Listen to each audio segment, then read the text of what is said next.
There's been some recent talk in the AK community on the standing of two well-known old operators, Siege and Lappland. People are arguing over usability and what it means to be useful in Arknights. I've waited till these discussions have settled down, so hopefully people will be less charged about the topic and we can have a nice family-friendly conversation with no screaming and insulting each other. You wanna go to the beach? I mean, I'll see if I can make room in my schedule. You've been packing a ton of paperwork on me lately, so I don't know if I can make it.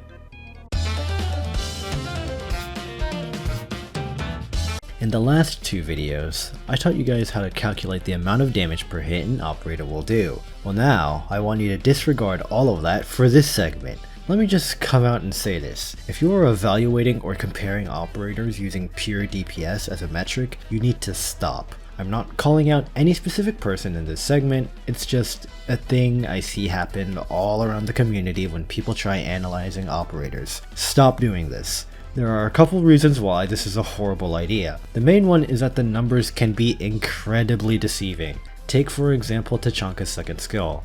His skill DPS is the highest in the game, reaching almost 7k damage. This seems very impressive. For the record, Surtur only has around 2.7k DPS. Why hasn't anyone noticed his extremely high damage capabilities? Wait, what are you doing? Oh wait, oh. Even disregarding defense, his total damage is very disappointing. This is why I find it annoying when people still push the argument saying that it's impressive X operator out DPS's another operator at 0 defense. It's like telling me Tachanka does better than Surtur against the LS4 slugs. They're slugs, bro, come on. Just because the operator has a big number in a vacuum doesn't make them good. Let's say you're a level higher than this though, and instead of using pure DPS numbers, you're going to use Victor Lab's graphic tools because you're too lazy to calculate the numbers yourself, like me. Let's compare Vermeil's S2 and Meteor's S2 with the graph. Wow, look! Meteor does better than Vermeil. Everyone go home now! Okay. Obviously, I was joking. DPS graphs, I would argue, are even more deceiving than pure DPS. At least with pure DPS, the flaws are easily noticeable. Since we're taking defense into account for a defense versus DPS graph such as this one, lots of players will find this visual representation satisfactory enough to accurately compare operators, but then you realize Arknights is a situation-based game that is heavily founded on roles and niches. And what was it Meteor does? Lower defense. Ah, so that's why she has higher numbers than Vermeil. That makes sense. But then you also look at Vermeil's second skill and realize that she's made for multi-targeting? So now it's super unfair because you're putting Meteor in a spot where she can maximize her skill, but Vermeil can't. Okay, so all we have to do is turn the enemy count to 2? But even then you aren't taking into the account the fact that Meteor's second skill charges through offensive SP, which is in real situations, or Vermeil's SP talent that makes her downtimes pretty much non-existent. All of this is just to say there are a lot of nuances between simple operators such as Vermeil and Meteor. Am I saying one is better than the other? No. However, there's a lot of things that you miss when you strip operators of their roles and grind them down to pure numbers, and this makes your analysis way less accurate. This seems really hypocritical, especially coming from me since I used these types of numbers and graphs in my videos, but let me elaborate on this.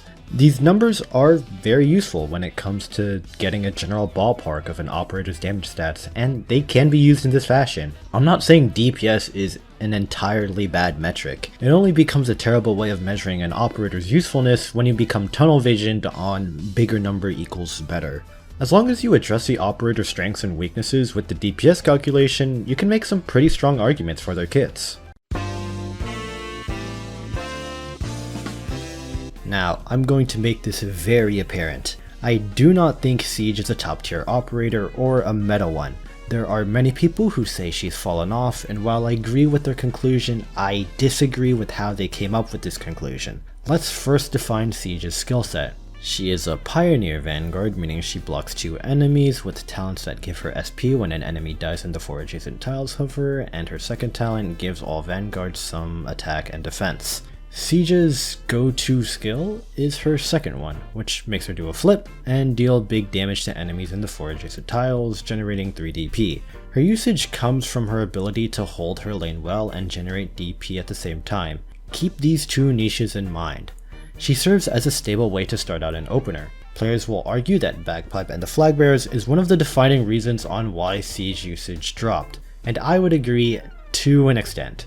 Bagpipe causes all vanguards to have 6 more initial SP by just existing, causing Myrtle and Elysium to get their first pops of DP in little to no time. If you rush the opener of a stage, there's no need to play Siege down since you can already start setting up your main squad. However, many players also fail to realize the downside of the Flagpipe strategy. It requires 3 squad space. Now, I know some of you will just go, who cares? You can just take out either Myrtle or Elysium and it still works just fine. You can still open pretty fast. However, once squad space goes way down, you want multi-purpose operators. This is where Siege's Generalist kit gives her an advantage. For example, Project Ark's CC3 Week 1 Max Risk Low Operator strat opens with Siege. She's kept on the map to hold the left lane while also generating DP. Of course, you can take Bagpipe and the Flag Bearers and open smoothly here, but the point of this optimization is to replace the Flagpipe crew with just Siege. By combining DP generation and damage, she can effectively hold a lane by herself instead of you scrambling out to get Myrtle, Bagpipe, and Elysium while also trying to set up your main squad. As squad space gets lower and lower, Siege's usability gets higher and higher. If you think this situation doesn't come up often, you'd be right. That's because it doesn't. But that also doesn't mean you can disregard Siege's Generalist ability, because maps like Annihilations and CC Daily maps commonly have these problems. Many people will try to argue that operators such as Mountain, Gladiator, or Cutter also power corrupt Siege's lane holding ability, but the flaw with this argument is that you are overgeneralizing Siege as a lane holder. She is a Vanguard, meaning she also generates DP. DP generation is a substantial part of her kit, and while you can open with Mountain and Myrtle, or Gladiator and Elysium, you can essentially do the same with just placing down Siege, a single operator. There are also situations where you are rushed and don't have enough DP to place down both a lane holder and a flag bearer at the same time, making Siege perfect for these situations. Siege isn't made for the DPS extent that Cutter and Mountain are. She generates DP and they don't, and that is a key component in her kit. Addressing the elephant in the room, Saga's S2 clearly mimics Siege with higher multipliers and overall more DPS. She even has extended range and controllability over her S2, as well as similar SP feeding talents and better survivability than Siege's straight stat buffs. Honestly, I still think Siege would have seen usage in some situations if Saga didn't exist, but since Saga practically power crept Siege's main skill, it's a little saddening to see the Lion Gangster drop in usage. There is, however, a silver lining. Siege's skill is automatic, unlike Saga, meaning you drop her down and don't care for the rest of the map. While Saga requires constant attention to maximize SP feeding, Siege is hands-free as soon as you place her down, which is especially relevant for Annihilation setups. In my opinion, Siege isn't a terrible operator. Older players, such as myself, still use her because they understand and respect her reliability. While she isn't the best of her class anymore because she wasn't powerful enough in her niches, I think she's a decent operator to race. Oh, Ifrit, you're handling the grill. Yeah, it's really nice of Silence to let you handle that. How about we switch it up today? Could I get a taco? Ifrit, you really need to improve your cooking.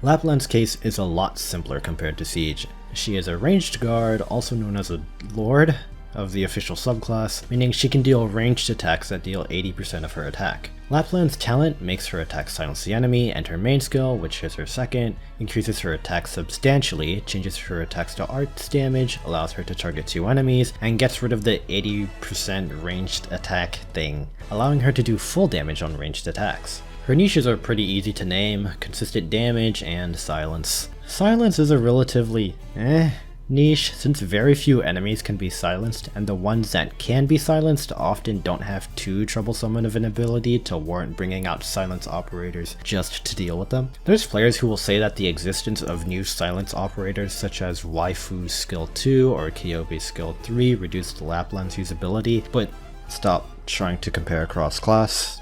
Thanks. Waifu doesn't have the damage the Lappland has, and Kyobi doesn't have the consistency. Let's get straight to the point on this one. You know why Lappland usage died?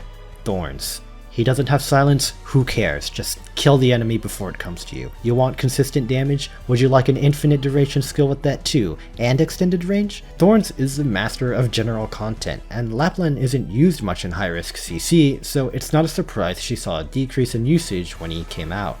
People often try comparing Lappland with Arene, but you're comparing a skill with automatic activation and higher reward to a skill with manual activation and a lower reward. At that point, it's just too trivial to argue anything useful since the debate becomes map specific.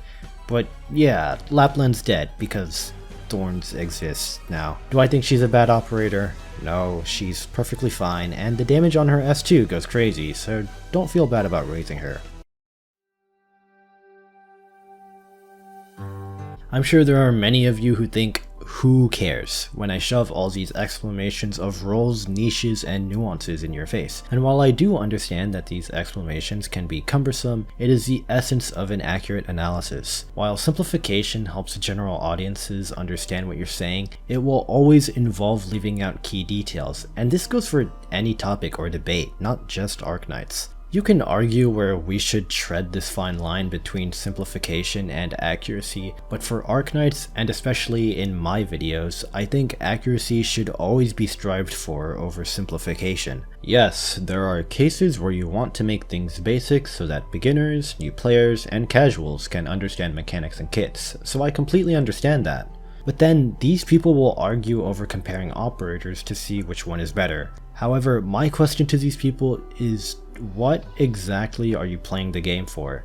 Is it general content? Because if so, general content is easily clearable by guard knights and whatever else operators you have, to the point that there is no reason to go so in depth into operator kits, bringing out DPS charts and whatnot. The only reason why we go in depth with analyses is to put operators and squads under extreme pressure to see where they shine, and general content is nowhere near this level. I'm not trying to be an elitist here, saying that if you're a casual, your opinion doesn't matter.